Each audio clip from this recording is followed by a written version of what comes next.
Hello everyone and welcome back. If you're watching this video, it means that you have just finished chapter 2. So let's go over my highlights for what we should remember after this chapter. So one of the big events of this chapter had to do with the Netherlands and the relationship between the Netherlands and Spain. But before we can start that, we need to review really quickly.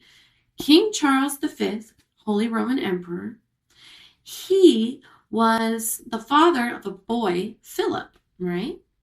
Well, another boy in that area was lucky just like Charles. He had family that owned land and power. So when this boy's cousin died, he got the land that his cousin owned. And a big part of it was in the Netherlands. And so just like the people of the Netherlands, this boy was Protestant. And that was not good for somebody who owns a lot of land to grow up and be Protestant. That might be a little tricky in Charles's Catholic Empire. So Charles, trying to prepare, had the boy come live at court, and he raised the boy with Philip to be good Catholic boys and leaders. That boy is named William. So Philip and William at court together. Now, Philip and William grew up together, and when Charles died, we remember from chapter 1, Philip became the king of the Netherlands, Italian lands, and Spain. And Philip, knowing William very well, said, "William, you are from the Netherlands. You own part of that land. You can go manage that land." But Philip kept making bad decisions for the people of the Netherlands, and William didn't like it. And one day, William was at court, and some French friend of Philip's said, "William, listen to this. Philip's gonna go and kill all the Protestants in the Netherlands." And William said nothing. William grew up from Protestant parents. So even though he was Catholic, he still wanted to protect all the Protestants in the Netherlands. So William stayed silent and just went. And then he went to go plan to protect his people from the Spanish attack. This war went on for a long time, but eventually the Netherlands won and made William their king. Because William said nothing, he became known as William the Silent.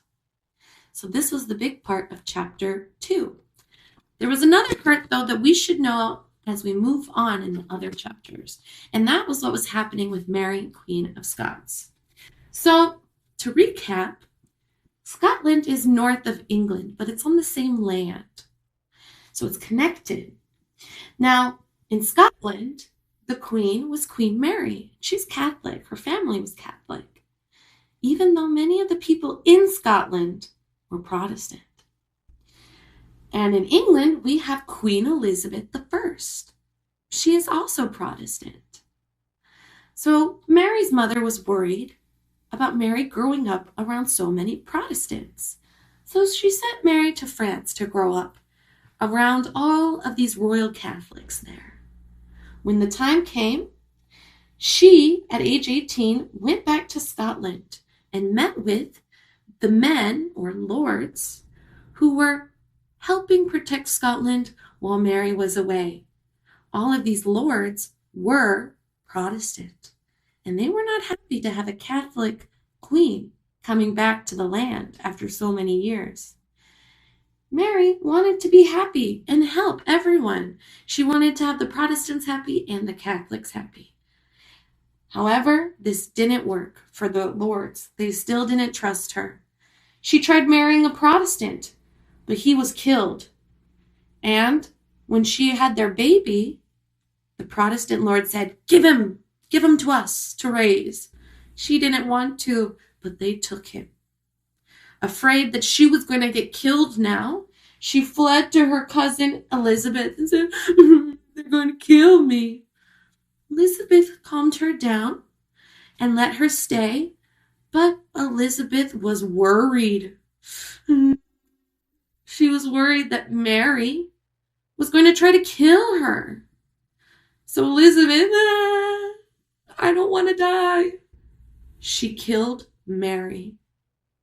So Mary now was dead, and Elizabeth had no children.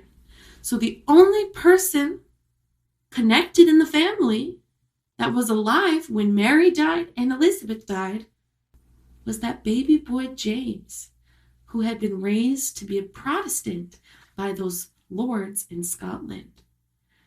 So now James, we're going to learn about how he was now the king of 2 countries. All right, I'll see you next time for Chapter 3 highlights. Bye-bye.